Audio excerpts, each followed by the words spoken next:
Bom dia, boa tarde. Boa tarde. Estão acordados ou estão dormindo? Foi do almoço, né? Bom, primeiro agradecendo ao Marcos pelo convite. Muito legal estar aqui com vocês. Eu tenho uma coisa que eu gosto de fazer, é bater papo com o pessoal que aspira a empreender, gosta de empreendedorismo, troca ideias, né? Por quê? Porque dentre as coisas que eu faço, uma das coisas que faz sentido para mim é trabalhar como uma espécie de evangelizador da questão que tem a ver com inovação e empreendedorismo de alto impacto. Por quê? Eu tenho uma crença forte, muito forte, de que a era do eu tenho um diploma forte, que eu fiz o Unicamp, porque eu fiz o Unicamp, né? Isso é suficiente para eu se dar bem, né? Não é mais. Hoje é questão de portfólio, nano degree, coisas que têm a ver com você ter atitudes que muitas vezes fazem uma diferença na hora de você arrumar uma oportunidade de trabalho, uma oportunidade de levar um propósito adiante e transformar o mundo. E aí tem muito a ver com o seguinte: onde eu posso, eu valorizo a questão do empreendedorismo. Por quê? Acredito fortemente nisso. Então, quando o Marcos me convidou, isso para mim tem a ver com uma honra estar aqui com vocês, agradeço. E o que eu vou propor para vocês? Vamos fazer um trabalho tipo de bate-bola? Vou fazer as provocações para vocês e aí a gente vai bater uma bola em que sentido, né? Se eu conseguir sair daqui com alguém de vocês, tendo minimamente ficado com a sementinha e a curiosidade de se aprofundar um pouco naquilo que a gente colocou aqui, vai ser legal. Isso significa que fez sentido eu vir de Campinas aqui bater um papo com vocês, tá bom? Então, falando um pouquinho aí da minha carreira, né? Eu falei, eu sou bacharel em Química, formado lá na Unicamp. Naquela ocasião, eu trabalhava fortemente com o meu mestrado, essas coisas todas foram na área de materiais para comunicações óticas. Eu trabalhava com Química teórica, era um negócio meio interagindo com a física e tal, né? Aí depois eu fui trabalhar com marketing, fiz um MBA em marketing, focado na parte de marketing de varejo. Tinha muito a ver com química não, né? Mas tinha quase tudo a ver, porque aqui o marketing tem a ver com as interações, né? Da empresa com o seu mercado. É muito parecido com as coisas que as moléculas e as soluções têm, né? Elas ficam interagindo. E aquelas que dão certo são aquelas que se misturam bem, né? Igual marketing com cliente e produto. Achei legal isso aqui. Depois eu fiz um trabalho de gestão estratégica para lideranças empresariais, com foco em internacionalização de empresas, onde eu fui lá no INSEAD, na França, discutir essas coisas aí. Então, na época, o Brasil estava bem pra caramba, a gente estava no auge, na moral, no mundo exterior, então todo mundo queria internacionalizar coisas brasileiras. Né? Aí a gente andou dando umas pisadas na bola, ficou mais difícil. E aí trabalhei 5 anos com o C-Level lá no CPQD, onde o Marcos comentou, fui vice-presidente de desenvolvimento de negócio lá. E quando saí de lá, aí tem um monte de coisinhas aqui, então eu trabalhei fortemente com o que eu chamo de a minha sementinha, o meu day one, que tem a ver com ecossistemas de inovação aberta e de empreendedorismo de alto impacto. Lá em Campinas tem uma fundação que chama Fundação Fórum Campinas Inovadora. Qual que é essa iniciativa, né? Eu me lembro que eu estava tranquilo um dia lá no CPQD, estava trabalhando, fazendo minhas coisas, eu toco o telefone, o celular era o professor José Tadeu Jorge, conhece ele não? O ex-reitor da Unicamp. Ele era presidente do conselho dessa fundação. Aí ele falou assim, eu queria trocar uma ideia com você. Eu falei, por que, reitor? Qual que é a honra, né, do reitor me ligar? Eu falei, caraca, isso faz tempo que eu não estou lá. Ele falou, bicho, é o seguinte, ó, você quando privatizou o CPQD, que era um estatal, os caras falaram para você, olha, agora você vai vender inovação, que é um negócio que não existe, para novos mercados que não telecom. Um mercado que não conhece o CPQD, que era uma estatal que vendia só para as teles. Então você vai ter que vender inovação que ninguém conhece para um mercado que nós não conhecemos.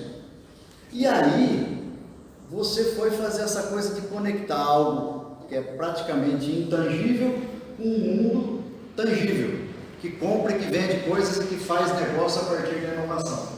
Então foi por conta dessa minha característica que eu trabalhei no CPQD de 98 até 2012 na área de novos mercados, e em 2011 o que aconteceu? O CPQD fez na área de novos mercados, que não telecom, R$1.000 a mais de receita do que nos mercados telecom. Então funcionou isso, com isso esse reitor, o professor José Tadeu, falou, eu escutei essa história e eu ouvi dizer o seguinte: você pode ajudar a nossa fundação a se conectar com o seu propósito. Eu falei, mas reitor, qual é o propósito dessa fundação? O propósito dela é impactar o desenvolvimento regional através da inovação e do empreendedorismo. Eu falei, mas reitor, eu nunca ouvi falar desse negócio. O que vocês fazem lá? Não, nós somos os 11 principais dirigentes das instituições de ensino e pesquisa aqui da região de Campinas. Eu falei, nossa, todo esse povo aí, 11? Então tinha lá o presidente do CPQD, o presidente do CTI, todos os chefes gerais da Embrapa, que são 3 unidades. Tinha o pessoal da CAT, que era um negócio da área de agricultura lá de Campinas. Tinha, enfim, 11 caras principais dirigentes, reitor da PUC e tal. E eu nunca tinha ouvido falar. Eu falei, então é exatamente isso que está faltando. Vocês venderem esse propósito para quem ainda não comprou essa bandeira e principalmente, olha o tanto de ator que está faltando. Aí eu perguntei para ele, tem gente da área de empreendedorismo aí? Associação de startups, essas coisas. Tem gente que compra essa inovação que vocês falam que fazem lá? Tipo assim, indústria, comércio, varejo. Ele falou, então, é por isso que a gente está achando, nós estamos mudando o estatuto para permitir que alguém possa nos ajudar a fazer isso. E a gente identificou você como uma pessoa que pode nos ajudar, porque você vendia coisa que não existia para o mercado que você não conhecia e em alguns anos você fez o CPQD virar a história do que era telecom para o mercado e não só telecom. Eu falei, caraca, reitor, que honra, você percebeu isso, né? Aí acabei aceitando isso e aqui eu comecei a entrar no dilema existencial. Eu acreditava muito forte na inovação aberta, que tem a ver muito com isso que a Fundação tem de propósito, só que na instituição que eu estava, a inovação aberta era mais ou menos um viés teórico. Na prática, a égide da propriedade intelectual era muito forte lá dentro, a coisa dos desenvolvimentos internos, as relações, ele até abria empresas de dentro para fora, mas não fazia relação com o mundo externo do ponto de vista do empreendedorismo. Então começou o dilema e aí, o que acontece? Eu saio de lá em janeiro de 2018, eu continuo na Fundação Fórum, agora como vice-presidente de marketing e sou o founder e VP de inovação corporativa da Venture Hub. A Venture Hub é um hub de aceleração de startups e de inovação corporativa. Nós aceleramos algo como 90 empreendimentos anualmente lá dentro da Venture Hub, esse era o ano que vai dar os 90. Começamos com 3 empreendimentos há 4 anos atrás e hoje a gente está acelerando perto de 90. Continuo lá na Fundação Fórum e sou membro do Conselho Municipal de Ciência, Tecnologia e Inovação de Campinas, que congrega todos os atores que têm a ver com esse ecossistema, tá bom? E por que eu vim parar aqui com esse tema que vocês escutaram no título aqui, né, nesse título? As startups, os ecossistemas de inovação e empreendedorismo de alto impacto. Hoje, dentro do MBA em Economia Criativa da Inova Business School, eu trabalho com ecossistemas da economia criativa. Então, esse é o meu currículo, beleza? Alguém tem alguma dúvida sobre isso ou não? O currículo é matéria dada, né, professor? Então, agora vamos fazer o seguinte, ó. Só falando um pouquinho da Venture Hub, não é propaganda isso aqui, a Venture Hub. A gente tem esse hub lá em Campinas, próximo ali da CPFL. A gente ajuda a desenhar, construir e fazer o launch e o scale-up do jeito das startups. Tanto para startups como para o mundo corporativo que quer trabalhar e interagir com startups. A gente vai falar um pouquinho disso mais adiante. Então, nós somos essa plataforma de aceleração de startups, inovação, e qualquer ideia com corporação, o nosso time ajuda, em função da nossa experiência em startup, ajuda empresas a pensar e trabalhar com ou como startups nos seus processos internos. Então a gente ajuda nesse matchmaking, né, nesse encontro entre startups e grandes corporações, viabilizando que as equipes de inovação interna façam suas ideias chegar rapidamente do conceito à aplicação, através da inovação aberta. Então esse que é o meu dia a dia, beleza? Olha só, vamos começar a brincar agora? Topam brincar um pouquinho? Então agora nós vamos ver quem são as pessoas da classe que sabem fazer conexões de fato. Vamos assim, não? Qual a conexão entre todas essas figuras? O que nós temos ali? O que está aqui? Ó? Pode falar alto, porque eu não escuto baixo. Um coração. Beleza? Parece só um coração isso aqui? Um homem sem cabeça aí? Ah, não, um queixo, né? Beleza. O que é isso aqui? Hã? Um foguete. O que mais tem nessa foto do foguete? Tem que, né? Vamos com a criatividade para rodar. Hã?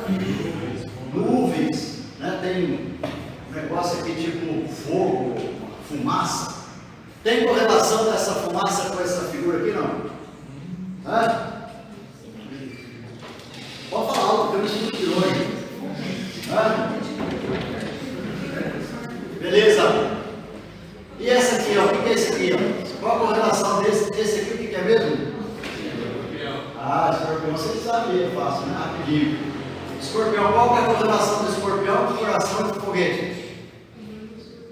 É direta, gente. Matéria básica, né? Falou. Pode matar, cara. Olha aí, valeu. E esse jogo aqui, ó, o que é? Origami. Beleza. Agora nós sabemos que tudo isso se conecta, certo ou não? Tá claro para todo mundo? Uma coisa completa a outra. Tá certo? Quem consegue fazer a sequência que me mostra que uma coisa conecta a outra?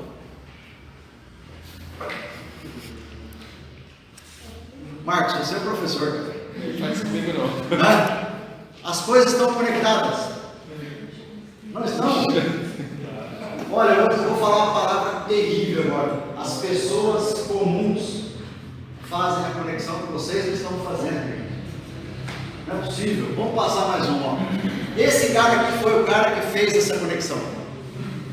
O Robert Lang. Quem conhece Robert Lang, levanta a mão. Tem essa matéria aqui, não? Nossa, esse cara é famosíssimo. Famosésimo. Não? É estranho. Não é estranho, né? Robert Lang. Vamos ver se tem o currículo dele, ó. Ele nasceu em Dayton, Ohio, nos Estados Unidos. Cresceu em Atlanta, na Geórgia. Ficou mais fácil saber quem é o Robert Lang? É o cara que nós vamos... Ele descobriu conexão entre tudo isso aí. Robert Lang. Você já não passa mais. Olha só. Estudou engenharia elétrica. Agora ficou fácil. Então, aquelas coisas se conectam pela engenharia elétrica. Olha. Estou dando dica uma atrás da outra. Olha só, ele trabalhou no Caltech, onde ele conheceu a esposa dele. Ele acabou namorando ela lá na faculdade. Não fofoca. Na faculdade já. Aí depois, ó, ele foi fazer o mestrado dele em Stanford. Agora ficou fácil, mas Stanford, onde tem empreendedorismo lá, né? Um monte de gente vai para Stanford, faz sua startup e vira um unicórnio, rico, cara rico. Tá fácil essa conexão toda? Ou gente, olha só, agora vai ficar fácil, ó. Ele fez lá no Caltech Física Aplicada e aí ele fez, ele aprendeu a fazer laser semicondutor. Agora começou a ficar fácil. Você tem um sorriso de quem vai começar a interpretar o negócio. E olha só, o Lang, depois ele foi trabalhar na NASA. Então olha só, o cara para responder as coisas que se conectam ali em todas aquelas fotos, é um cara da NASA. Então não é tão trivial assim, certo? O cara da NASA. E aí ele também estudou um pouquinho de diodo, não sei o que, lá em São José, e blá blá blá blá blá blá.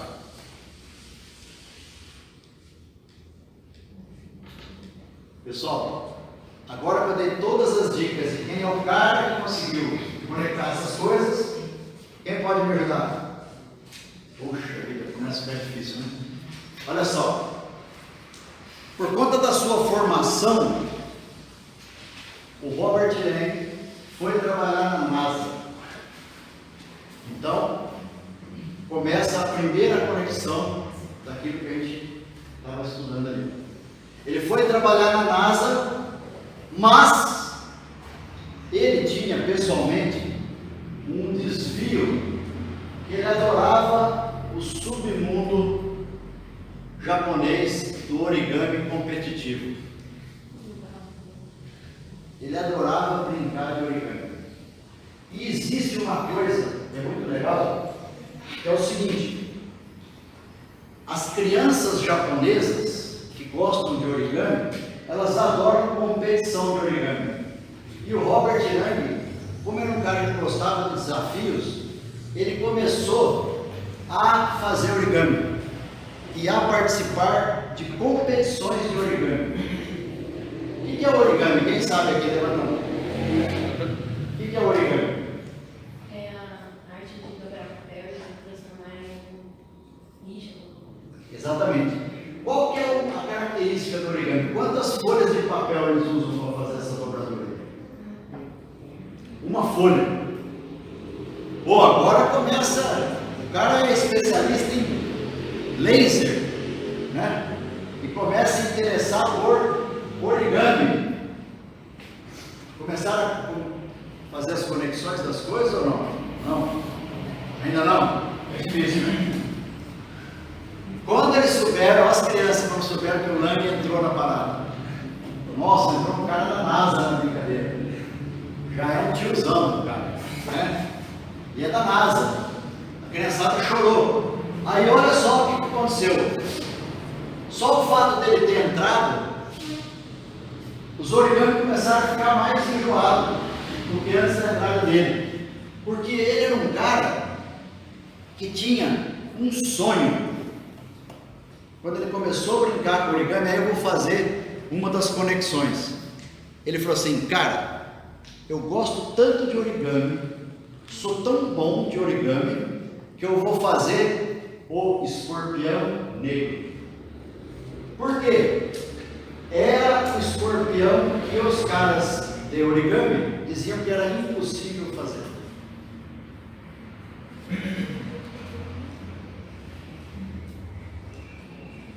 Esse aqui, ó. Imagina com uma folha, você pegar e fazer a dobradura com uma folha para chegar nesse negócio aqui, ó. Então, olha lá, um cara da NASA começou a conectar aquela coisa toda lá. O cara da NASA, especialista em laser, né? Que queria fazer um origami difícil. Ele fez. Esse é o origami que ele fez. Uma folha e ele acabou fazendo. Aí ele trouxe para fazer origami muitas das teorias que ele usava lá na NASA para fazer as coisas dele. Então ele tinha uma característica matemática que ele começou a aprofundar e aí ele começou a discutir, certo? Então você imagina esse cara competindo com as crianças lá. Só que o que aconteceu depois que ele se inseriu no jogo? Começou a ficar muito melhor o origami da molecada, que não entendia nada de algoritmo, não entendia nada de laser. Então, esse fato novo gerou um novo paradigma de dobrar origamis e elevou o patamar de qualidade daquilo que saía do joguinho de origami. Mas olha só, ele aumentou a média de 30 para 100 dobras e a galerinha aprendeu. Então olha só, começou a fazer conexão, aquela coisa toda, não? Aí, ele ligou para a mãe dele. Mãe, tem muitas pessoas trabalhando com laser, mas as coisas que posso fazer com origami, você não faz nem ideia. Agora a pergunta, agora vocês já descobriram a conexão, né? O que dá para fazer com origami? Você está com o Google ligado, né, viado?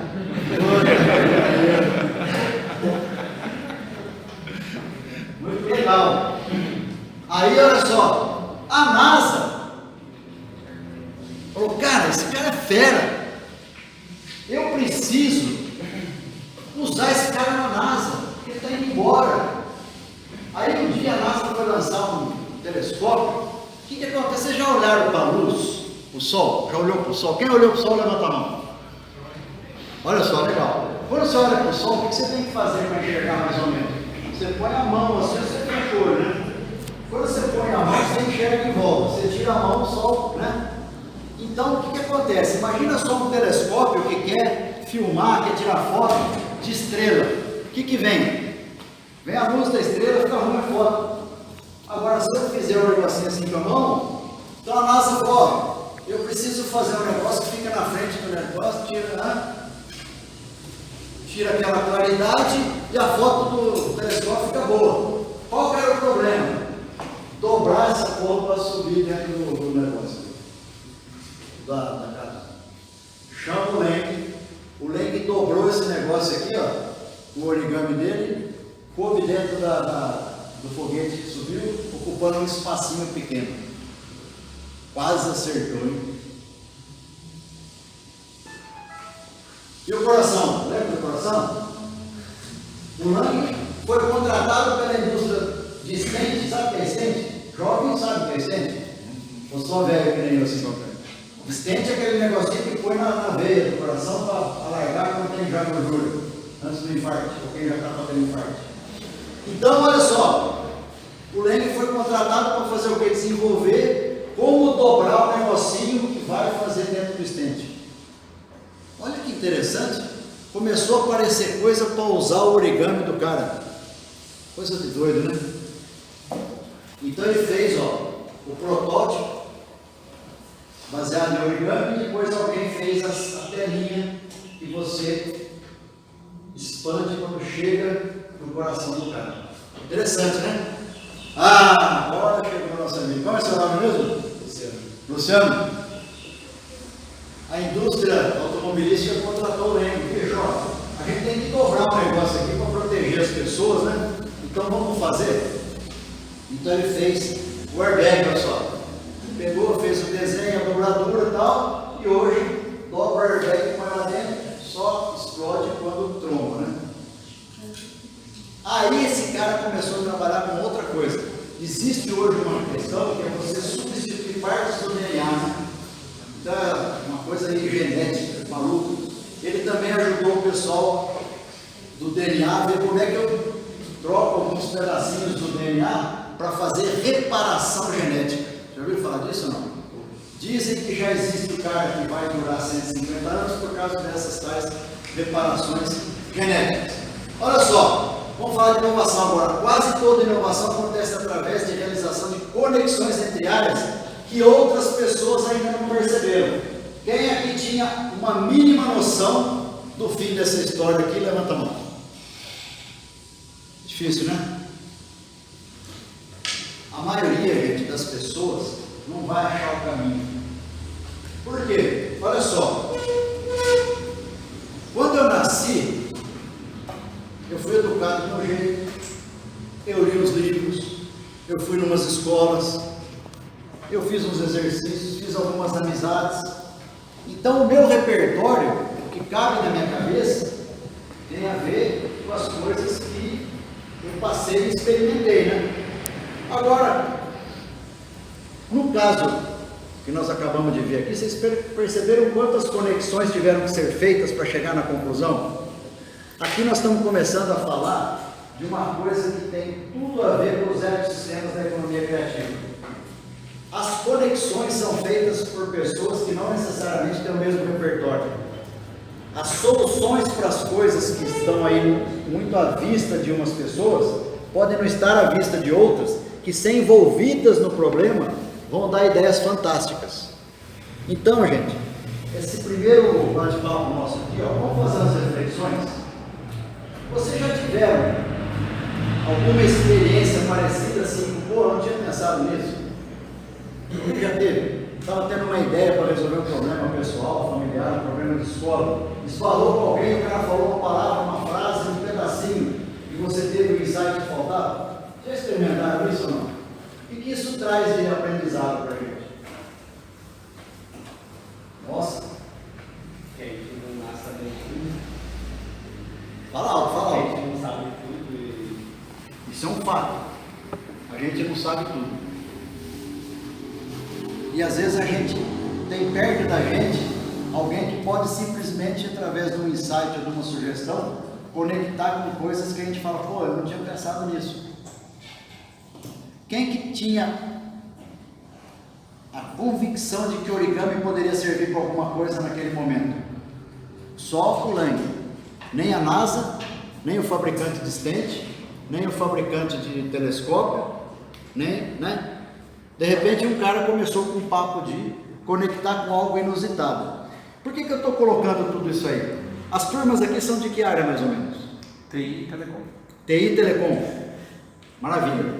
Por exemplo, o pessoal de TI. Muitas vezes você está desenvolvendo um aplicativo, você tem lá um bug qualquer. Se você está num meio coletivo e não está identificando esse bug, se você simplesmente verbalizar o que você está vendo, não pode chegar alguém e te dar uma pista de como resolver aquilo, fazer um tuning disso ou daquilo? Normal. Na área telecom, por exemplo, quando identificaram, quando começaram a desenvolver antenas, né? Começaram a desenvolver coisas que tinham a ver com sinalização. Isso aí tudo tem formatos muito parecidos com coisas que a natureza nos ensina. Aí entra o conceito de biomimética. A biomimética é uma ciência que nos traz insights para a inovação a partir de como a natureza funciona. Por exemplo, os primeiros trens de alta velocidade, eles tinham uma dificuldade imensa de atrito com o ar. E aí, o que acabou acontecendo? Um dos cientistas que estava desenvolvendo trem de alta velocidade no Japão, ele viu um passarinho que entrava na água. E era um passarinho com baita de um bico, dependendo do jeito que ele entrasse, quebrava o bico.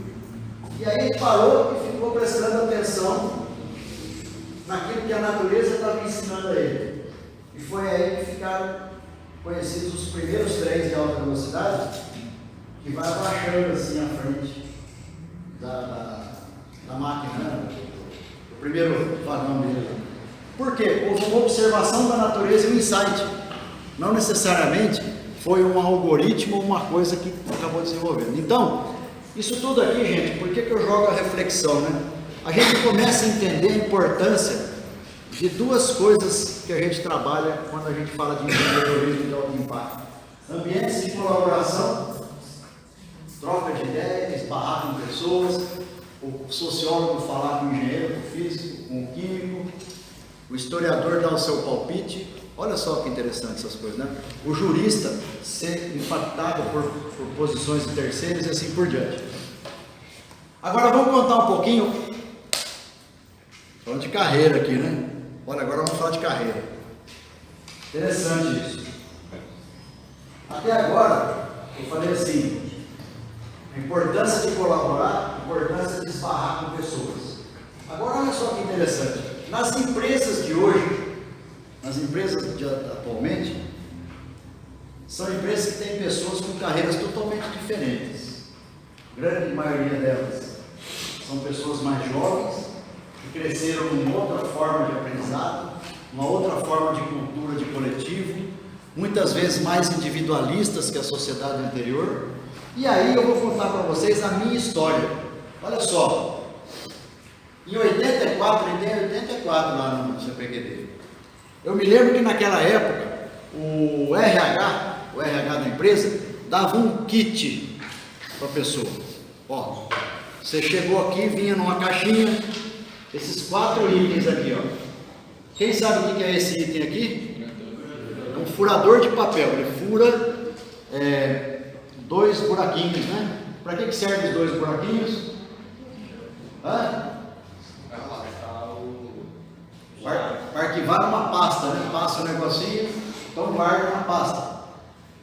O que é esse outro aqui? É um grampeador, né? Então, o grampeador, quando eu quero juntar papéis, eu grudo ali.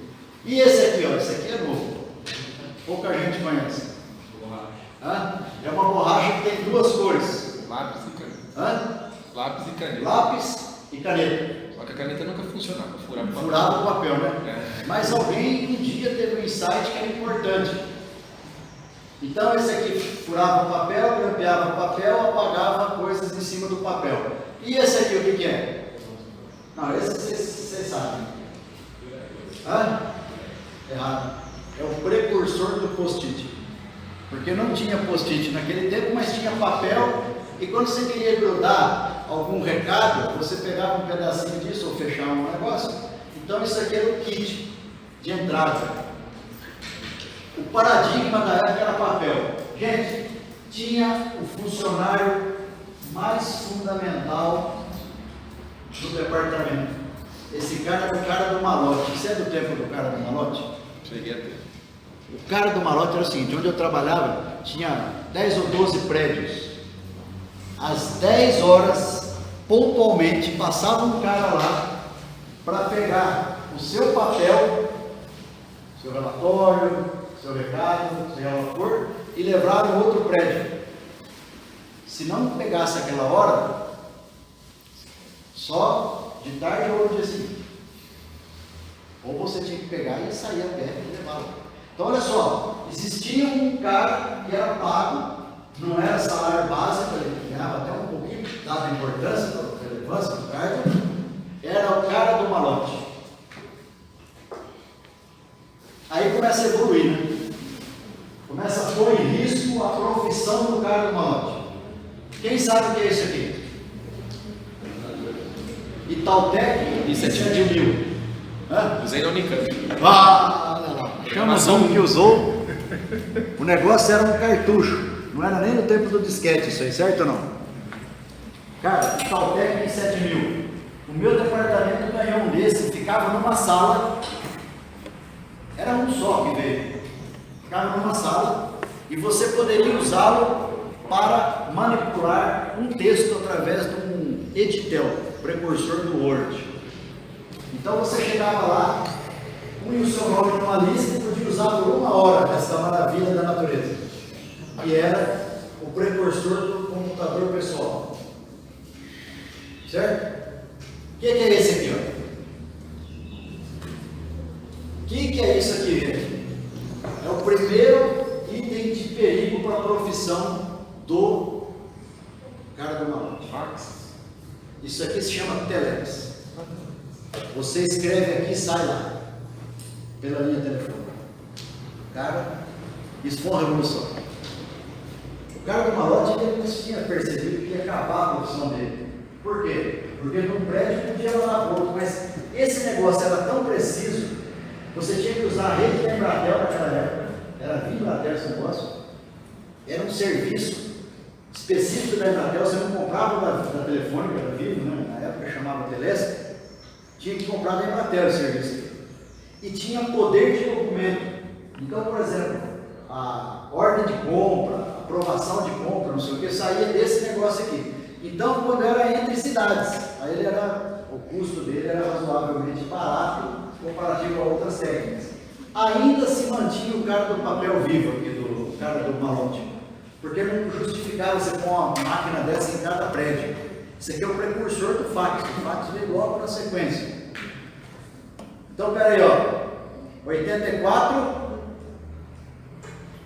Aqui, ó. 5 anos depois, né? 6 anos depois. Aí começa a acelerar a coisa. Quem aqui... Não é essa classe quem não conhece. Vocês conhecem? Internet de escada. Conhece? Seus velhos. E olha só, presta atenção, vinha um CD no jornal de domingo, você instalar o discador. E que horas que era legal de fazer brincadeira aqui, tentar assistir filminho, essas coisas? Vocês lembram o horário? 6 da manhã. Hã? Da meia-noite às 6 da manhã, né? Puta, era um saco. Por quê? Porque aí você pagava um pulso só. Se fosse usar na hora que todo mundo estava usando, não funcionava, não conectava. Nessa hora, o paradigma começa a ser um paradigma um pouquinho diferente, ó. Coitado do cara do malote, né? Eu já posso me comunicar com a outra máquina. Então aquele Itautec i7000 já começa a ficar em várias salas, as redes começam a se comunicar. Então, peraí, ó. O paradigma aqui passa a ser um paradigma de comunicação máquina a máquina. Alguns anos depois tem a bolha da internet. Por quê? Porque um cara que falou, pô, se eu converso máquina a máquina, eu vou inventar novos negócios. Então aqui, ó, primeiro começou a impactar algumas profissões. Agora começa a impactar alguns negócios. A bolha da internet, olha só, que ocorre nos anos 90, finalzinho dos anos 90, nos anos 2000, explode. Qual que é o paradigma aqui, ó? O mundo começa a se conectar. Então eu saio, lembra que o negócio era entre um prédio e outro, depois vira entre uma cidade e outra, agora vira global o negócio. Imagina agora, vamos falar da minha carreira, né? Entrei lá, ganhei um kit de papel, 6 anos depois aparecem os computadores, mais 6 anos depois começa a ficar todo mundo conectado. Tá fácil para minha cabeça ir interpretando essas coisas todas? Quantos velhinhos da minha idade passaram por isso e não deram conta, né, de prestar atenção? Aí chega uma hora em 2007, esse cara aqui inventou um trem. Quem é esse cara? Quem conhece? Hã? O que ele fez? O que foi a grande descoberta dele? Hã? Computador pessoal. Computador pessoal. Ele fez o computador pessoal um pouco antes, mas e nessa hora que ele lançou? Nessa hora foi o smartphone. O smartphone. O que é o smartphone, gente? Hã? É praticamente um mini computador de bolso. Mini computador de bolso que traz consigo o quê? Cadê o fio? Traz mobilidade, mas mais do que mobilidade, gente, sabe o que ele traz? Tá vendo esses quadradinhos aqui, ó? Quem escolhe o quadradinho que vai na primeira capa? Na frente? Usuário. O poder da decisão, então, olha só, nessa época, depois que já tinha tido a bolha da internet, nos anos 2000, em 2007 esse cara inventa uma coisa, que estar na frente significa valor da empresa mais de 1 bilhão maior do que quem está em segundo. Então o que ele faz? Ele traz o poder para o usuário, traz mobilidade, eu não preciso estar em lugar nenhum mais, e traz a oportunidade de um monte de... Já existia iFood, sabe? Já existia Uber, já existia Rappi, já existia Instagram, estava começando o Facebook. Então olha só o que esse cara inventa: aquilo que estiver na capa do meu smartphone vai ser negócio bilhão. Desculpa o termo, puta que pariu. O que acontece com as empresas que vendem coisas, lojas físicas? Começa a ficar preocupado. O que acontece com as empresas que têm marketing? Marketing que vou pôr no intervalo do Jornal Nacional, vou gastar um dinheirão na capa da Veja, quero fazer uma reportagem na Exame. Esse tipo de mídia, aí começa a transformação da mídia. Não funciona mais. Aqui começa forte, ninguém falava em marketing digital aqui, ó. Começa a transformar, então, e os caras que começam a saber como é que faz as coisas que estão em segundo lugar passar para frente da coisa através de monitoramento e métricas de mídias digitais. Quem sabe o que é isso? Vocês sabem o que é? Ficar vendo? Hashtag, já ouviu falar de hashtag? Indexar uma palavra. Eu jogo o cara do segundo lugar para o primeiro. Aí começa a ter técnicas que têm a ver com como você se torna relevante digitalmente. Cara, esse cara aqui, ele pensou que ele estava inventando um aparelho, ele estava transformando o mundo dos negócios e o mundo da interação e abrindo uma oportunidade enorme para quê? Quem sabe desenvolver coisas da área de tecnologia da informação para aplicações que podem resolver o problema de milhares de pessoas, começaram a aparecer grandes empreendedores a partir do momento que isso ficou possível. Se não tivesse inventado esse negocinho aqui, ó, talvez as grandes ideias não estariam tão fortes como elas estão hoje. Agora olha só, gente, minha carreira começou em 94, então em 20 anos, olha a transformação que aconteceu. É louco.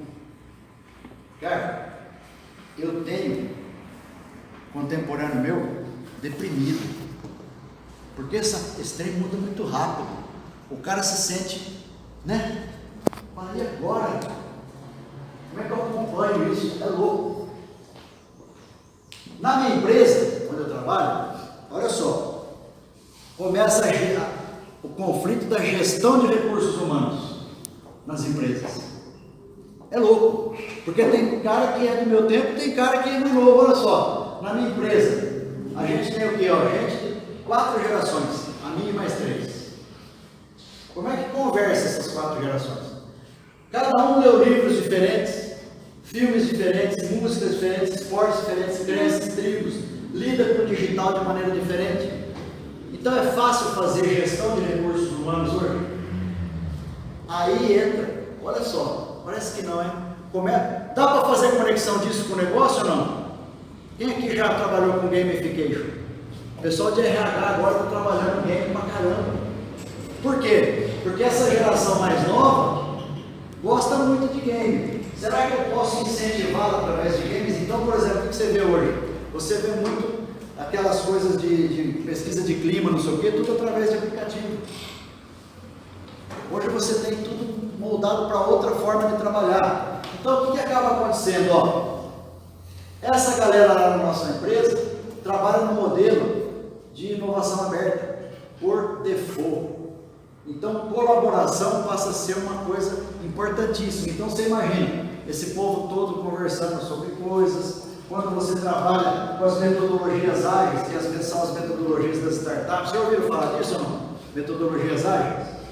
Squads, coisas desse tipo. São modelos de trabalho totalmente diferentes da minha geração. Sabe como é que era a minha geração? A minha geração era assim, ó. Tinha pesquisador lá no CPQD, e você é testemunho disso, que tinha uma sala só para ele, para não ser atrapalhado. Então só ele pensava, né? Não, se eu contar para ele o que eu faço, vai copiar. Olha, então você imagina a consciência coletiva em relação ao desenvolvimento de coisas, né? Era um desafio enorme. Agora tem uma coisa interessante, ó.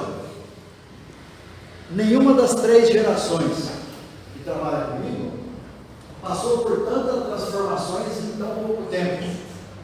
Será que elas são mais suscetíveis ou menos suscetíveis às transformações? Não sei. Será que as habilidades delas de acesso à informação, pela quantidade de informação que tem, pelos múltiplos canais, né, mobile, o desktop, os grupos, né, as gerações mais novas têm uma habilidade de trabalhar em grupos, né, que nem se conhece de repente, então está colaborando via WhatsApp, um negócio louco. Agora, como é que você captura o valor disso? Tem meios de gestão, que muitas vezes você precisa um pouquinho das gerações que trabalharam mais métodos e processos para organizar isso aí. Aí começam a aparecer o quê? As tecnologias de gestão baseadas em software, coisas desse tipo, que hoje estão sendo implantadas nas empresas. Né? Então, olha só, alguém aqui trabalha ou só estuda? Quem trabalha? Vocês trabalham não, vocês trabalham onde? Só para ter uma ideia. Na Ambev. Ou Ambev. Ambev é uma empresa complexa em termos de gestão de RH, o bicho pega lá. Você trabalha onde? Não, agora eu passei para frente. Eu? É. Onde? Onde? Autos Consultoria. É uma consultoria. Consultoria do quê? De gestão de projetos, gestão de projetos principalmente. E qual que é o seu estudo lá? Eu mexo com marketing. Com marketing. Legal. E essa consultoria tem que tipo de cliente? Tem empresas, dá consultoria para empresa e treinamento para pessoas. Treinamento. Legal. As consultorias hoje, que não entenderem como é que esse negócio está funcionando, lá na Venture Hub, a gente faz consultoria de transformação cultural baseada em metodologias ágeis, né, e encontra com o mundo das startups. O que a gente percebe? As consultorias tradicionais, eu não sei se a sua faz isso, elas estão nos procurando por quê? Porque esse paradigma da inovação aberta é um desafio enorme de como é que você resolve isso. Então, por exemplo, a PMG, essas consultorias antigas, elas têm hoje uma dificuldade enorme de lidar com esse mundo novo, porque elas não sabem o mínimo de como é que funciona, como é que pode funcionar essa conexão de coisas, de origami até NASA. Tem preocupação outras com compliance. Né? Você trabalha onde? Data System, você é desenvolvedor? Sim. Ah, que legal. Lá, turma, assim, como é que vocês fazem trabalhos de desenvolvimento? Numa metodologia ágil? Está começando a Scrum agora. Scrum? Legal. O que acabou acontecendo, gente? Olha só, sabe por que desenvolveram metodologia ágil? Primeiro, por causa dessa velocidade de mudanças que eu falei aí. E segundo, porque quem inventou a metodologia ágil foi o desenvolvedor de software. Por quê? Porque ele percebeu que havia um backlog cada vez maior por conta das necessidades e aí ele tinha que desenvolver mais rápido. Só que não dava mais tempo de fazer os modelos Big Bang que a turma fazia antes, né? Você me passa requisito, eu desenvolvo o software e te entrego no dia 2 de manhã. Aí você fazia uma puta de uma implantação num negócio que talvez não funcionasse. Então o que é a metodologia ágil? Você faz pequenos experimentos e vai fazendo os sprints e vai ampliando esse negócio. Qual que é a sutileza disso? Você está mitigando o risco de erro. Isso aí depois eu vou contar um pouquinho na frente, como é que a startup ajudou nesse negócio aí. Bom, alguém quer falar mais alguma coisa sobre carreiras? É louco, né? Várias gerações convivendo, um mundo em transformações cada vez mais rápidas, a cabeça das pessoas tendo que se adaptar cada vez mais, é louco. Agora, qual que é a velocidade dessas disrupções, gente? Das tecnologias? É muito rápido. Quem sabe que esse cara aí levanta a mão? Esse é parente do cara do malote. Quem sabe que profissão é essa aqui? Ninguém sabe? Sabe o que essa galera está fazendo ou não? Dá uma dica, hein? Essa galera está fazendo charuto. Agora conectou, não é fácil.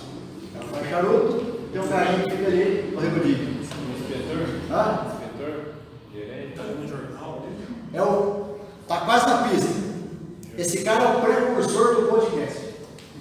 É o leitor de jornal. Essa profissão existiu. O cara da internet do Google ali. Entra lá, profissões que desapareceram. Cara, tinha um cara que chamava leitor de jornais. Isso foi uma profissão que existiu. Eu ia trazer uma lista delas aqui, né? Mas resolvi fazer diferente. Quem sabe o que é isso aqui? Ó? A dica que eu vou dar, Quinta Avenida, em 1900. Qual era o meio de transporte aí? Hã? Charrete, né? Quem já foi para Nova York? Levanta a mão. Onde tem charrete hoje em Nova York? Tem uma meia dúzia no Central Park ali, né? Você entra ali e tal. Aqui, ó, é a Quinta Avenida de 1900. Um carro.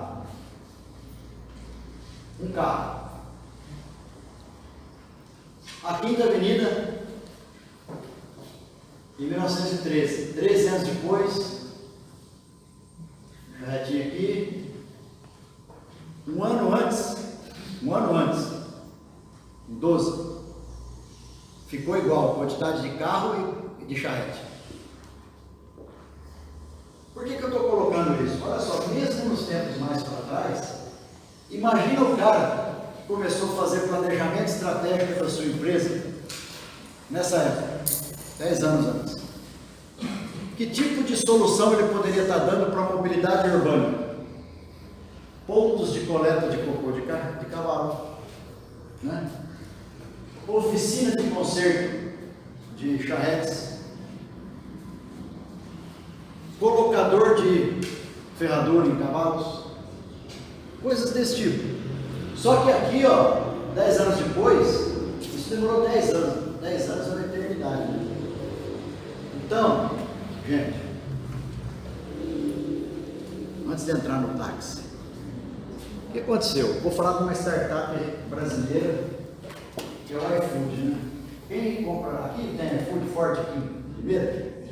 Pede tal, vem, o cara traz a comida em casa. Aqui tem Rappi também ou não? Não. Ainda não tem, né? Mas olha que interessante.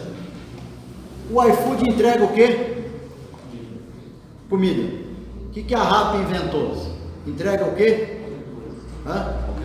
Qualquer coisa. E para provar que entrega qualquer coisa, eu assisti uma palestra lá em Campinas com o pessoal da Rappi. Eles disseram o seguinte, que em Campinas foi solicitada uma pessoa para me ajudar a jogar FIFA, junto comigo. Como tinha um dos motoqueiros que sabia jogar FIFA, ele pôs na garupa e levou por 1 hora e cobrou. Ele entrega qualquer coisa. E esse é o marketing do cara que entrega qualquer coisa. Seja lícito. Você já pensou coisa? Eu vi um caso que o cara fez endoscopia, não podia ir embora sozinho, aí chamou o Rappi para ficar com ele esperando. São coisas que acontecem, mas olha só, a Rappi está impactando o iFood? Com certeza. O que aconteceu com o iFood? Olha que interessante. Eles acabaram de ter um investimento de 500 milhões no iFood. Só que entrou a Rappi. E esse investimento de 500 milhões era para fazer o quê? Para crescer internacionalmente. só que teve que usar para se defender da raiva. Olha que interessante. Então, se aqui demorou 10 anos para a coisa acontecer, hoje os negócios estão mudando assim, ó. Um tanto de gente que abre e quebra rapidinho, né? É doido isso. Olha só, quem sabe o que é esse negócio aí? Tá, ponto de táxi. Ponto de táxi. Olha o paradigma. Aqui em Limeira tem Uber? Tem bastante Uber aqui? O Uber fica esperando no ponto de táxi ou não? Não fica, né? Putz, grilo. Aqui o ponto de táxi como é que é? Os carros são tudo igualzinho. Ele tem que pegar uma licença na prefeitura para ser ponto de táxi, paga um dinheirão essa licença. Ele tem que ter um telefone. Você já viu o telefone de ponto de táxi? É aquele que faz um barulhão forte, porque às vezes o cara está no bar e tal. E ele fica esperando o passageiro. E detalhe, muitas vezes quando o passageiro liga, o passageiro não está perto do ponto de táxi, demora para chegar. Aí o maluco inventou uma plataforma um pouquinho diferente, né?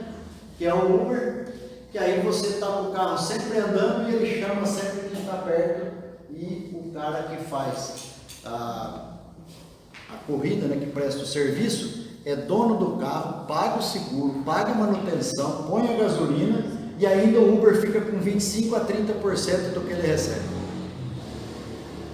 É louco, né?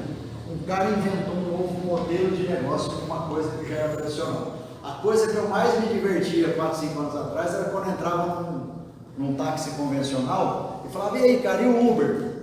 Você já vira ilha, né, cara? Tem que mandar para que é todo estocador, que é todo não sei o que, são bandidos, isso é um risco da sua vida.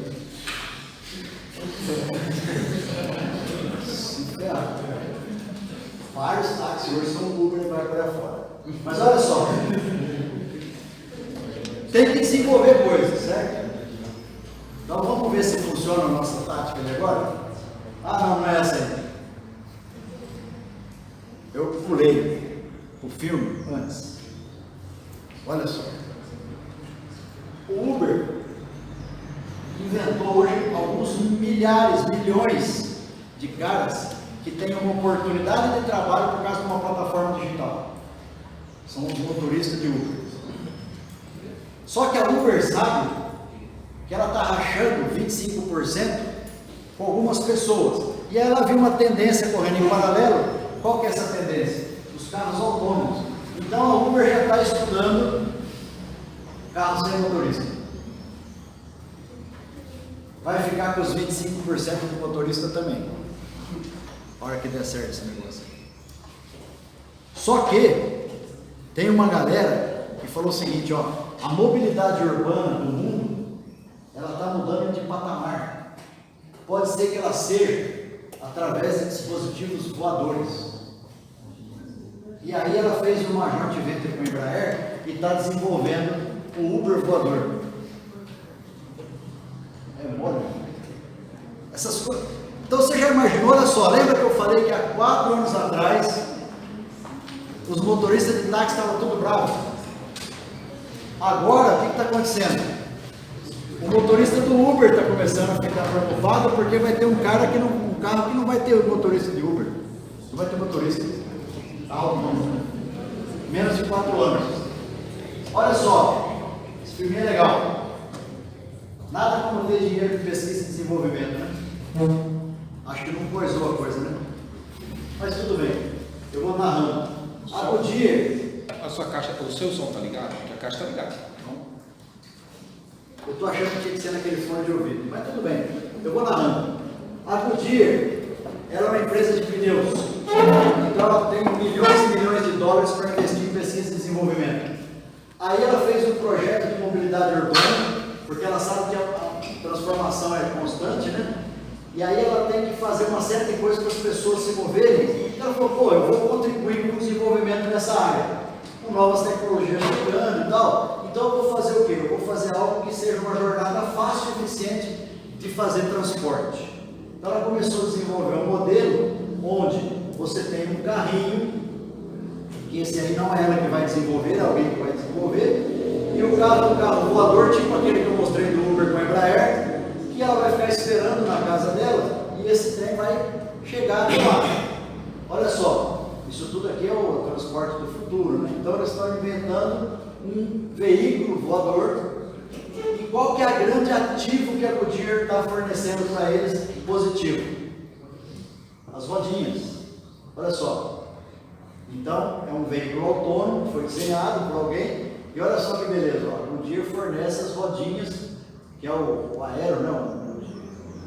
Coisas resistentes e tal. Então, olha que interessante.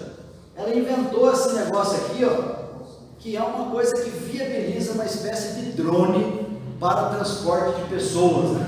Então ela é muito forte o suficiente tanto para voar como para andar nas ruas. Olha que beleza. Então isso tudo ainda é meio projeto, mas a Goodyear está investindo algum dinheiro nisso. Quem quer da Goodyear aqui, levanta a mão? Beleza, então posso continuar a história. Porque olha só, opa, quando a Goodyear ficou investindo alguns milhões nisso aí, tem algumas startups, ó, de bike sharing e de scooter sharing, né, que é o patinete elétrico, que estão valendo já alguns milhões. E não precisou desenvolver toda aquela tecnologia e o investimento em pesquisa e desenvolvimento. Então, peraí, olha só, olha a sutileza. Como a Goodyear pensou só dentro de casa, e ela é uma empresa de fazer pneu, qual que é o paradigma que está na cabeça dos engenheiros? Coisas ligadas a pneu. Olha que loucura. Aí chega um carinha maluco, ó, e faz essas coisas aqui. E rouba um pedaço do mercado que a Goodyear queria pegar. Mas olha só que interessante. Pegou esse trem e está levantando essas empresas que estão ficando cada vez mais valiosas. Mas olha que maluco. Um cara inventou e já está projetado um negócio que é um drone que não precisa de pneu.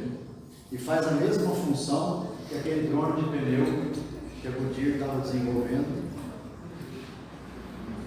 Do que eu estou falando aí, gente? Quando eu estou falando de inovação aberta, de empresas, mesmo as empresas que já têm grandes recursos de pesquisa e desenvolvimento, estão fazendo projetos, elas acabam tendo o quê? A possibilidade de alguém inventar um negócio que destrói aquele paradigma que foi a base daquele desenvolvimento. Beleza? Gente, moral da história. A pior coisa que tem é você ser uma grande empresa que tem um grande orçamento de pesquisa e desenvolvimento. Porque as pessoas donas do orçamento, elas só vão falar para a alta administração que o projeto corre risco depois dos 75% do dinheiro já gasto. Não é o modelo da startup. Nós vamos falar um pouquinho mais adiante. O que está acelerando isso aí? Eu vou passar rápido por esse trecho aqui, ó. Mas é o seguinte, ó, existem mudanças. Tem uns caras que estão estudando o seguinte: onde a sociedade está indo? Quais são as tendências em diferentes áreas, né? Aqui, ó, um slide ruim, mas os outros da frente mostram os detalhes disso. Mas tem as tais mega tendências que elas impactam a sociedade em até 10 anos. Presta atenção nessas mega tendências que elas vão te afetar de alguma forma. Tem algumas tendências ligadas a comportamento que elas afetam o consumo de 3 a 5 anos. As pessoas mudam. Você vê vários acontecendo. As tendências de negócio, né? Em até 2 anos, e as tendências mais radicais do ponto de vista de emergência em termos de tecnologia, elas podem afetar a coisa em 12 meses, até 12 meses. Os negócios entram em ruptura rapidamente. Por exemplo, as mega tendências que impactam a gente em até 10 anos. Essa evolução tecnológica, conectividade permanente, o poder da sociedade. Gente, vocês já pararam para prestar atenção no que aconteceu recentemente? Eleições no Brasil teve muito a ver com mídias sociais. O Brexit teve muito a ver com isso. As pessoas conectadas, nichos, pessoas, tribos conectadas. Você tem N outros. O envelhecimento humano 2.0. Cara, tem uma startup lá de Campinas, fantástico. O cara que inventou essa startup, ele estudava, ele é um pesquisador da área de biociências, e ele gosta de estudar o seguinte: como é que vai ser o uso da questão de células-tronco no futuro. E aí ele começou a perceber que usando material de partida de célula-tronco do dente de leite de criança, estavam começando a evoluir as pesquisas para substituição de tecido mole, coisa de cartilagem, menisco, coisa nas dobras, para artrite, esses negócios. Só que ele falou o seguinte, cara, esse negócio vai ter remédio, vai ter solução daqui 20 anos. Então o que é a startup dele? E ele está bombando de ganhar dinheiro. Ele fez uma baita de uma geladeirona. No fundo é o seguinte, eu falo que é uma geladeira. Ele guarda polpa de dente de leite. Ele tem grandes cilindros de nitrogênio líquido. Você chega lá com o dente de leite da criança, ele guarda aquela, ele faz um jeitinho de raspar aqui, põe um potinho e guarda. Por quê? Se um dia você precisar, porque você está ficando com artrite, teve problema de menisco, não sei o que e tal, lá daqui a uns 15, 20 anos, alguém vai usar esse material genético para fazer um remédio para você. Ah, Zarete, mas eu não punha um tostão nisso. Mas, gente, está lotado a geladeirinha dele lá. Tem um prédio, 3 andares. Quem quiser ir ver, está lá no Alphaville. É mole, não? O cara inventou isso. Por quê? Já tem um humano 2.0. O cara que vai pôr chip na cabeça, vai pôr dente de leite no joelho, né? Você vai ver uns velhinhos de 80 anos jogando bola aí na seleção brasileira. Por quê? Porque vai recompondo. Ah, não é louco isso, né? Cara, existe. As comportamentais, ó, faça você mesmo. Hoje você tem um monte de coisa acontecendo nessa linha. Questão de relax e espiritualidade. A sociedade está indo muito para isso, cara. Aqueles aplicativos de musiquinha zero, isso aqui, para você ficar tranquilo e tal, tem um monte. Beleza, saúde e bem-estar. As empresas de beleza estão usando inteligência artificial para coisa fantástica, visão computacional, um negócio maluco de passar maquiagem e tal. Sustentabilidade, não preciso nem falar, né? E os grupos de pertencimento. Cada tribo, gente, que a gente está formando, e aí tem que fazer conteúdo específico para eles, etc. e tal. Mobilidade e dependência do dispositivo. Em até 2 anos isso impacta qualquer negócio hoje. Por isso todas as empresas estão falando em transformação digital. Né? Cultura da inovação disruptiva, trazendo para dentro das empresas essa cultura. Customização radical. Cara, hoje, carro da Fiat, você entra e você faz o carro dentro do portal. O cara produz um por um, parece. Coisa louca. Transformação digital e vem aí o mindset da startup. Pensar como startup. Você sabe como uma startup pensa? É louco. A startup ela está sempre no vale da morte. Quem aqui tem startup? Nossa, zero startupeiro aqui. A startup é um trem que ele está no vale da morte por quê? Porque ainda ele não validou o modelo de negócio, tem coisa que ele ainda não sabe direito, não tem o time bem formado, etc. Então o que acontece? Quem está no vale da morte tem um senso de urgência enorme. Então várias teorias de metodologias ágeis foram baseadas nesse vale da morte. Depois eu vou falar um pouquinho. As tendências emergentes, por exemplo, drones, a parte de analytics, computação, vocês que são da área de computação, cara, dados é um negócio. Cientista de dados, o cara que é um bom cientista de dados hoje, não tem problema de empregabilidade ou de ter a sua startup que vale milhões. Né? A parte de saúde, né, manipulação genética. Agora imagina só, você que é dono de uma empresa que tem que sobreviver com essas mudanças todas aí. Imagina o modelo de gestão, a governança corporativa. Você que é de consultoria, né? Quem que é de consultoria? Você imagina a governança corporativa no mundo de mudanças. Como é que você vai estabelecer técnicas para acompanhar esse ritmo acelerado das mudanças? Vai investir bilhões em pesquisa e desenvolvimento? Talvez não, né? Mas olha só o que está acontecendo. Na década de 70, uma empresa que entrava para as 500 mais da Forbes ficava 30 anos. Agora, menos de 10. O que está acontecendo? Tem um tal de trem que chama startup. Está começando a se dar bem. Várias estão começando a se dar bem. Então o que é isso aí? Olha só. Tem teoria, hein, gente? Pode ler os livros. Startup Owner Manual. A startup é o seguinte, muitas vezes o cara fala, startup é um negócio, é um empreendimento, é uma empresa. Não, startup é uma organização temporária. Por que ela é temporária? Porque a hora que ela se dá bem, ela vira firma. Vira firma, tem que ter RH, tem que ter governança, tem que ter consultoria ajudando, tem que ter a parte de tributos organizadinha e tal, né? Por que ela é temporária? Porque ela está num ambiente de extrema incerteza. Então ela tem que se ajustar a qualquer momento. Lembra que eu falei que ela está no Vale da Morte? Ela está na incerteza, inclusive, de receita, né? Ela ainda não tem um modelo de negócio definido. Então a startup ainda está à procura de um modelo de negócio que seja escalável e repetível. A Zaritmer só tem startup na área de TI? Não. Ela está em várias indústrias, tem de vários tamanhos e de vários mercados. Olha só, mas será que elas estão se dando bem? Lembra que eu mostrei aquela listinha das que estão ocupando espaço de grandes empresas?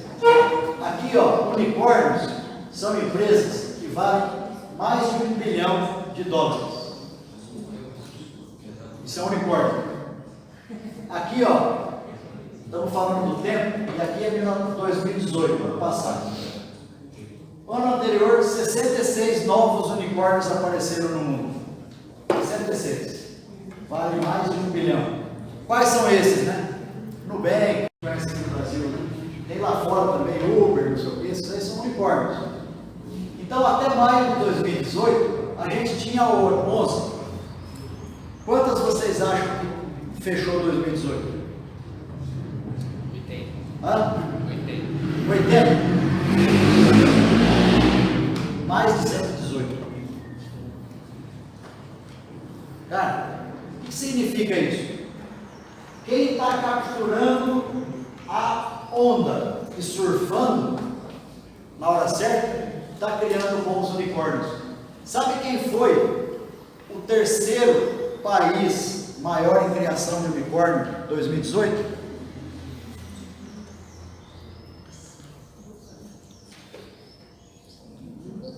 É uma dúvida, né? Uma dúvida. Primeiro, Estados Unidos empatou. Estados Unidos e China, por isso que teve o terceiro cordão. Segundo, né? Israel. Terceiro, Brasil. Ano passado, o Brasil foi o terceiro maior gerador de unicórnios nessa lista de 118. China e Estados Unidos incomparáveis, Israel e Brasil. Então, vamos falar que é quarto? Para não dizer que é terceiro? Brasil, cara. 99 táxis, Nubank, tudo isso foi ano passado.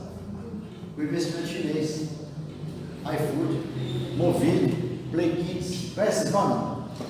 São tudo startups brasileiras que valem mais de $1 bilhão. E olha que aqui é difícil de ver, imposto pra caramba, tal. Vamos fazer uma brincadeirinha, ó. Pegar agora setor financeiro, vou pegar um banco aqui, ó. Esse banco é o Wells Fargo. Aqui é o portal do banco, são os serviços dele. Crédito, financiamento, essas coisas que você abre para o Santander, para Bradesco e tal, você acha no portal ali, o que ele faz, né? Olha que interessante, eles pegaram para cada serviço do portal e viram quantas startups existiam, estavam se dando bem e valendo alguns milhões. De 15 a 20 startups fintechs para cada serviço do banco. Gente, presta atenção. 15 a 20 por serviço. O que está acontecendo com a margem desse banco? Está sendo, ó, corroída. Antigamente, ó, um grandão desse ia fazer o quê? Vou comprar tudo isso. Agora, tendo de 15 a 20, é fácil comprar? Você tem que entender isso aí, né? Que agora o mundo inverteu. Em vários setores. E quais setores que eu estou falando? Fintech, Edutech, educação. Olha as áreas. Está acontecendo isso aí, ó. Seguro, Insurtech, Foodtech, Agritech, Biotech. Cara, tem várias áreas. Na área de Fantech, você já ouviu falar de Fantech? Fun, de diversão. Hoje, um dos 4 maiores conglomerados chineses é de games. De games. Está aparecendo coisa nova. É louco. Isso acontece em 3, 4, 5 anos. E ocupa lugar de gente grande. Vocês estão vendo os grupos de mídia que está acontecendo?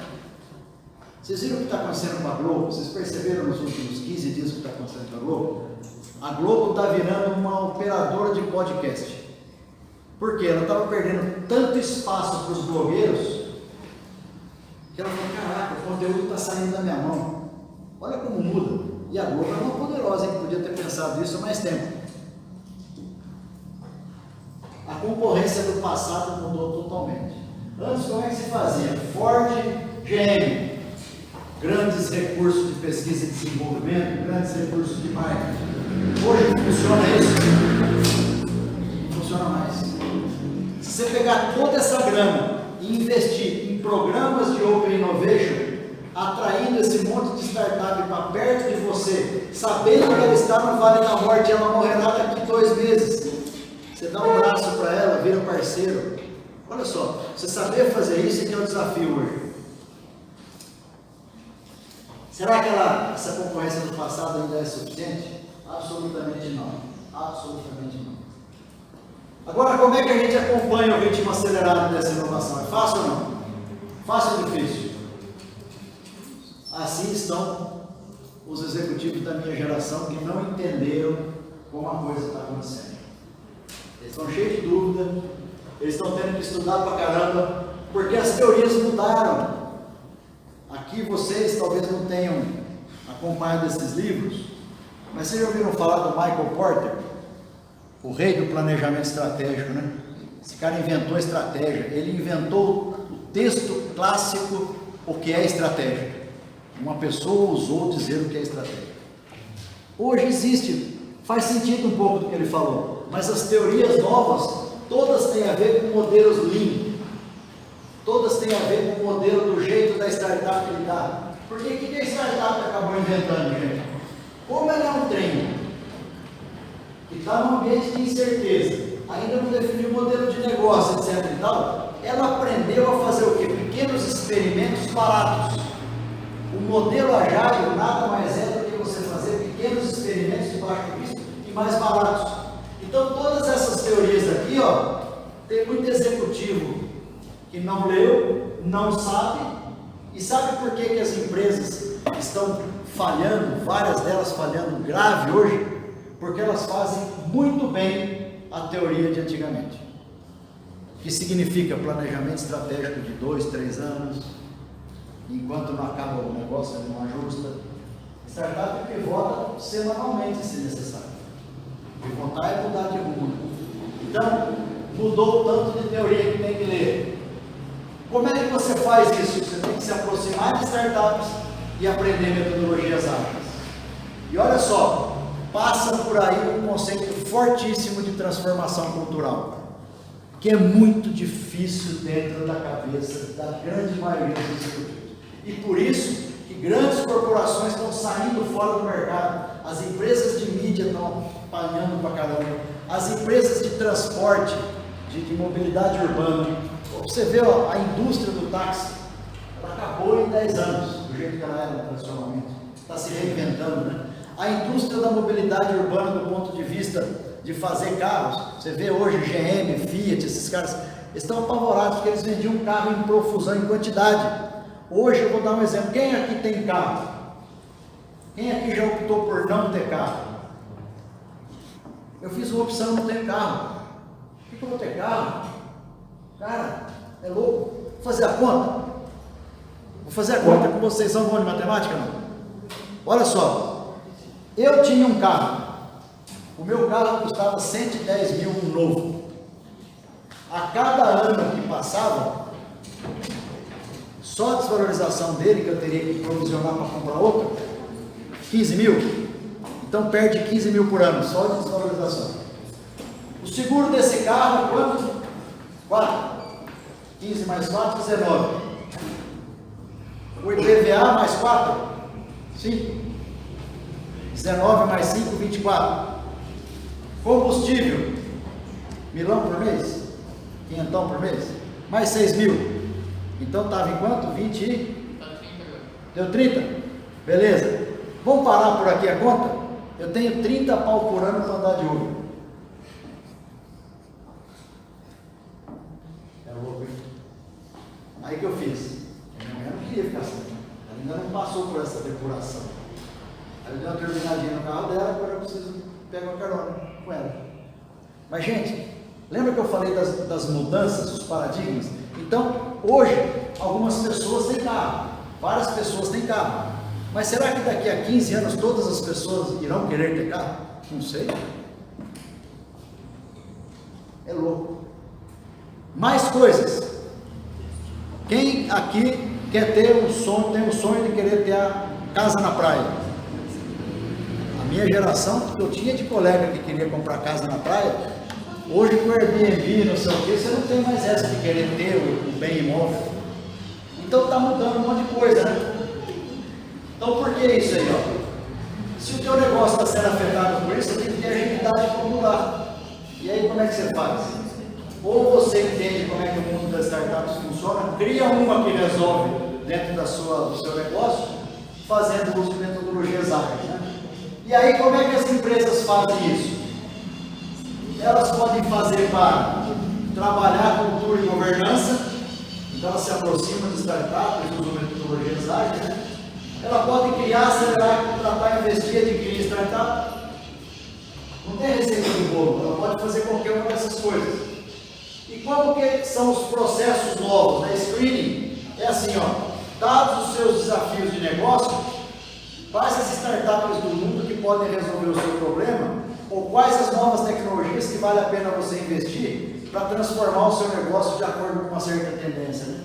Então isso tudo aqui são os processos que culminam lá com você ter eventualmente processos de aceleração de ideias internas ou startups dentro de casa. Esse é o grande desafio. Você tem que criar esse mindset. Tem receita do bolo? Zero receita do bolo. A Braskem faz um mínimo nível de comprometimento, só fica indo em evento e tal, não sei o quê. O Cubo é um espaço de colaboração do Itaú, que tem o Bradesco um igual, que tem o Facebook um igual, que tem o Google um igual, onde fica lá startupeiro, desenvolvedor, empresa, não sei o quê, coexistindo num ambiente e pagando milão para ter uma cadeirinha lá. A Porto Seguro criou uma aceleradora de startups dentro de casa, que é o Oxigênio, baseado na Plug and Play americana. A Tecnisa, que é uma construtora, ela faz o quê? Ela contrata startups, então compras dela desenvolveu um processo para contratar startups. A Dell faz parcerias e a Siemens faz investimento em startups. A Siemens é a mais madura sob a ótica, está no ecossistema de startups. Agora, como é que eu compreendo isso? Porque o que acaba acontecendo? Para eu poder fazer essa aproximação, eu tenho que entender o seguinte: como é que eu me aproximo desse ecossistema, né? De inovação de alto impacto? Como é que funciona isso? Aí nós vamos falar um pouquinho do conceito de inovação aberta, né? Esses livrinhos aqui são livrinhos para dar uma lida, mas esse cara aqui, olha só quando que começou o conceito de inovação aberta. Paralelo com a época em que o Steve Jobs lançou o iPhone. Por quê? Eles falaram o seguinte: pô, está começando a desenvolver tanta coisa em cima de aplicativos, que eu possa trabalhar com mobilidade, que eu possa transformar negócios, novo tipo de marketing, etc., que algumas empresas começaram a trabalhar o quê? Com o ecossistema de inovação. Então, criar situações para estar perto de startup, perto de desenvolvedores, criar ambientes internos. Aí você começa a ver muito dessa coisa assim de criar os espaços de cocriação, aqueles espaços, e aí vem as metodologias de design thinking, não sei o que. Você já ouviu falar dessas metodologias? Médio, beleza. Aí olha só, antigamente, uma empresa para se conectar com uma ideia, ela dependia do seu departamento de P&D, do seu departamento de engenharia, né? Agora, quem já ouviu falar do Open Innovation Week? Isso é o seguinte: tem uma plataforma que chama 100 Open Startups. Essa plataforma é uma plataforma de software como se fosse uma comunidade. Aí as empresas vão lá nessa comunidade e tem um espaço assim, ó. Quais são os desafios da sua empresa? Então você põe desafio de logística, de contratação, de RH, de desenvolvimento de produto, de modelo de negócio, você põe seus desafios ali. Aí você vai para a comunidade de startups, de mais de 15, 20 mil startups que estão no entorno dessa plataforma, que é do Bruno Rondani, nosso sócio lá, e fala assim, cara, quais são as startups que endereçam esses desafios que as empresas colocaram? E aí as startups vão lá e falam assim, ó, desafio da Dell, eu pego, desafio da Roger, eu pego, da Goodyear, eu pego. Aí, ó, é feito um placar. Aqui são as mesinhas e você marca, você empresa, marca 20 minutos de conversa com a startup. Pá! E a startup vai lá e faz um pitch para você. Open Innovation Week, uma semana fazendo isso. Você imagina quanto tempo você demoraria para identificar um monte de gente resolvendo seus desafios. E aí, ó, networking, pessoas esbarrando, conversando. Cara, vocês já foram num negócio desse? É do barato. Por quê? Você vai lá, você tem que ficar sem vergonha, conversar com um monte de gente, esbarra, pergunta, faz network, troca cartãozinho. E se você tem um desafio, vai lá na plataforma antes do evento e joga. E aí, esse placar é o seguinte: a Zarit vai estar com a startup tal na mesa 75, às 12h30, para falar 20 minutos. Olha só os números. Uma semana, 2019. Em uma semana, 19.359 encontros rápidos entre empresas e startups. 3.385 foram registrados como está dando certo a conversa. 403 startups e empresas de tecnologia fizeram encontros, porque nessa hora era startup que precisava de coisas da área de tecnologia, então eles se encontravam no centro de pesquisa. 129 grandes corporações acabaram se encontrando lá e fazendo negócio. 1.438 MECs, significa o seguinte: desses 19 mil habitantes aqui, ó, quase 1.500. Pô, legal, cara, vai ter negócio. Vamos fazer prova de conceito? E aí, startups entre si e grandes corporações entre si. Mas olha que interessante. Imagina nos tempos antigos. O compras ia ter que fazer uma especificação junto com a engenharia, ia ter que chamar fornecedores, blá, blá, blá. Um processo desse não demoraria menos de 6 meses, 5 meses, 4 meses.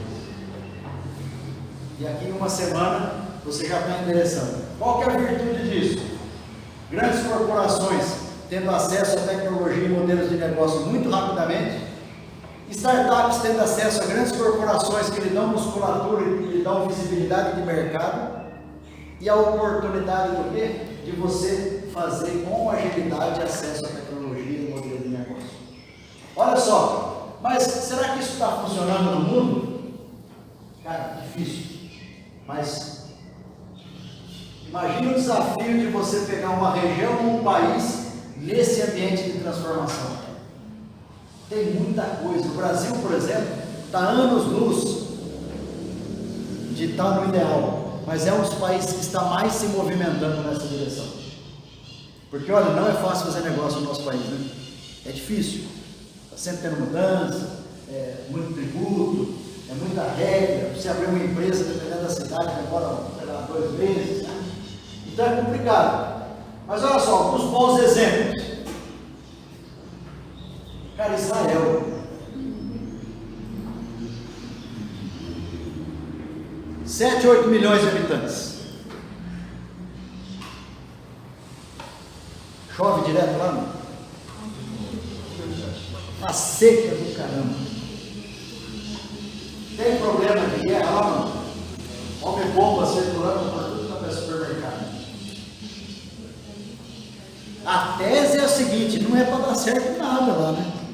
Mas olha só, eles investem mais de 4% do PIB em pesquisa e desenvolvimento. Quer ver coisas que eles inventaram que eu tenho certeza que vocês usam? Quem é que usa o Waze? Inventado em Israel. Quem aqui usa pendrive? Inventado em Israel. Quem aqui tem um computador que usa chip Intel? Desenvolvido em Israel. Quem aqui usa depiladora laser?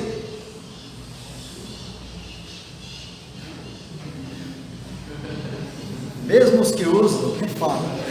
Mas foi inventado em Israel. Cara, é louco. Dessalinização de água. Foi inventado em Israel. Acabar com praga na agricultura. Via uso do não sei o quê. Laje. É um negócio louco. Tanto que 150 fundos de venture capital foram para Israel. Fundos de investimento em startup de risco. O ecossistema de Israel tem a maior concentração de empregados de P&D por 10 mil habitantes no mundo. Tem a maior concentração de empregados em alta tecnologia. De 1 a cada 10 trabalhadores atua com tecnologia de ponta. Cara, um paísinho pequeno.